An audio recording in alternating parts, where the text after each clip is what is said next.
Hey, what's up Facebook and YouTubers? Today I'm bringing you a cold start of my cadet 2005 1000 series.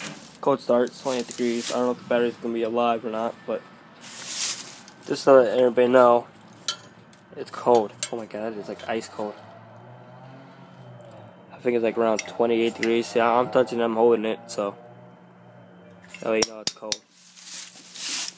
Alright, see this thing will fire up.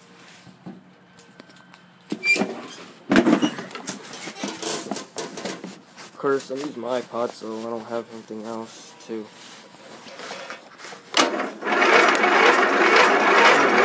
Come on, baby.